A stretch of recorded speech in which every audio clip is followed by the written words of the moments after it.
સુરતમાં એબીવીપી દ્વારા વિરોધ નોંધાવવામાં આવ્યો. એક્સટર્નલ એક્ઝામને લઈને એબીવીપીનો વિરોધ. વીર નર્મદ દક્ષિણ ગુજરાત યુનિવર્સિટી દ્વારા એક્સટર્નલ એક્ઝામ બંધ કરી દેવામાં આવી છે. 1 મહિના પહેલા આવેદનપત્ર આપી અને રજૂઆત કરવામાં આવી હતી. આવેદન બાદ કોઈ નિરાકરણ ન આવતા આજે એબીવીપીના કાર્યકરો દ્વારા વિરોધ નોંધાવાયો.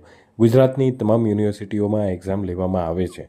વીર નર્મદ દક્ષિણ ગુજરાત યુનિવર્સિટી મધ્યમ અને ગરીબ વર્ગના વિદ્યાર્થીઓને ભણવા દેવા ન માગતી હોવાનો આક્ષેપ એબીવીપીએ મૂક્યો છે. વીર નર્મદ દક્ષિણ ગુજરાત એ સાઉથ ગુજરાતની એક મોટી યુનિવર્સિટી જે કહેવાય એ યુનિવર્સિટી છે, જેની અંદર દર વર્ષે 10 થી 12 હજાર વિદ્યાર્થીઓ એક્સટર્નલમાં એડમિશનો લેતા હોય, જેના કારણે વિદ્યાર્થીઓ આખા દિવસ જોબ પર જતા હોય તો એવા વિદ્યાર્થીઓને એક્સટર્નલમાં એડમિશન મળી શકે છે. પણ યુનિવર્સિટી આ વર્ષે એવો પરિપત્ર બહાર પાડ્યો કે આ વર્ષથી યુનિવર્સિટીની અંદર તમામ એક્સટર્નલ કોર્સ બંધ કરવામાં આવે છે. તો આ એક વિદ્યાર્થી માટે, એક શિક્ષણ જગત માટે એક નિંદનીય ઘટના કહેવાય, નિંદનીય ઘટના છે, જેના કારણે આમાં વિદ્યાર્થીઓ પણ એક ભયના માહોલમાં છે કે અમે એક્સટર્નલ કોર્સ કરવા માંગીએ છતાં બી અમારે એડમિશન નથી આપતા.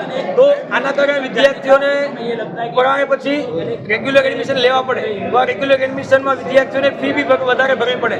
તો વિદ્યાર્થીઓમાં એક ભયનો માહોલ છે અને વિદ્યાર્થી પરિષદે એક આવેદન પણ આપેલું છે કે રેગ્યુલર જે એક્ઝામ લેવાતી પહેલા એક્સટર્નલની એક રીતે એક્સટર્નલ કોર્સ પાછો ચાલુ કરવામાં આવે, છતાં પણ યુનિવર્સિટી પ્રશાસને હજુ કોર્સ ચાલુ નથી કર્યો. તો એને લઈને વિદ્યાર્થી પરિષદ દ્વારા આજે ઉગ્રથી ઉગ્ર આંદોલન યુનિવર્સિટી ખાતે કરવામાં આવી રહ્યું છે. અને વિદ્યાર્થી પરિષદની માંગ છે કે આગામી સમયમાં આ એક્સટર્નલ કોર્સ ત્વરિત ધોરણે ચાલુ કરવામાં આવે અને વિદ્યાર્થીઓનું જે જીવન જોખમમાં મૂક્યું છે એ જીવન જોખમમાં ના મુકાય અને વિદ્યાર્થીઓ કોઈ યુનિવર્સિટી અને ભણવા આવી શકે.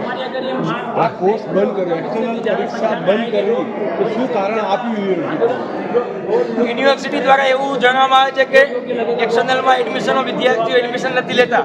પણ જ્યારે યુનિવર્સિટીના જે આંકડાઓ જોઈએ તો યુનિવર્સિટીના આંકડા જોતા તરીકે તો દેખાય છે કે 10 થી 12 હજાર વિદ્યાર્થીઓ એવા છે જે બીકોમ, બીએ, આર્ટ્સ ફેકલ્ટીઓમાં એડમિશનો લેતા હોય. તો આ એક યુનિવર્સિટી દ્વારા આપવામાં આવેલું સ્ટેટમેન્ટ એક તદ્દન ખોટું સ્ટેટમેન્ટ છે અને આ એક ગોળ ગોળ ફેરવાની યુનિવર્સિટી દ્વારા માત્ર વાતો કરવામાં આવે છે.